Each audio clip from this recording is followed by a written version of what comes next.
मुख्यमंत्री माझी लाडकी बहीण योजनेचे फेब्रुवारी महिन्याच्या 8व्या हप्त्याचे 1500 रुपये आणि मार्च महिन्याच्या 9व्या हप्त्याचे 1500 रुपये दोन्ही महिन्याचे पैसे तुम्हाला आता एकत्र दिले जाणार आहेत। मुख्यमंत्री माझी लाडकी बहीण योजनेत संदर्भातील ही महत्त्वाची अपडेट महिला व बालविकास मंत्री अदितीताई तटकरे यांनी त्यांच्या ट्विटर अकाउंटवरती ट्विट करून ही माहिती दिलेली आहे। तुम्ही इथं बघू शकता, लाडक्या बहिणींना महिला दिनाची भेट आणि महिला दिनाच्या पूर्वसंध्येला मुख्यमंत्री माझी लाडकी बहीण योजनेतील सर्व पात्र लाभार्थ्यांना फेब्रुवारी व मार्च महिन्याचा लाभ दिला जाणार आहे। 7 मार्च 2025 पर्यंत सर्व पात्र लाभार्थ्यांच्या बँक खात्यात 2 महिन्यांचा सन्मान निधी 3000 रुपये हा जमा करण्यात येईल।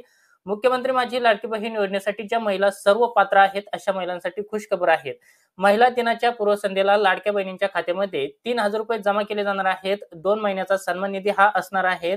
मुख्यमंत्री माझी लाडकी बहीण योजनेतील सर्व लाभार्थी महिलांना फेब्रुवारी व मार्च महिन्याचा हा सन्मान निधी महिला दिनाच्या पूर्वसंध्येलाच मिळणार आहेत। म्हणजे 3000 रुपये ज्या काही लाडकी बहीण योजनेसाठी महिला पात्र आहेत अशा महिलांना आजपासून जमा होण्यास सुरुवात झालेली आहे आणि 7 आणि 8 तारखेपर्यंत सर्व पात्र महिलांच्या खात्यावर लाडकी बहीण योजनेचे 3000 रुपये हे जमा केले जाणार आहेत। मित्रांनो, मुख्यमंत्री माझी लाडकी बहीण योजनेसाठी ज्या काही महिला पात्र आहेत अशा सर्व महिलांसाठी महत्त्वाची अपडेट होती। तुम्हाला जर हा व्हिडिओ आवडला असेल तर चॅनलला लाईक, शेअर, सबस्क्राईब नक्की करा।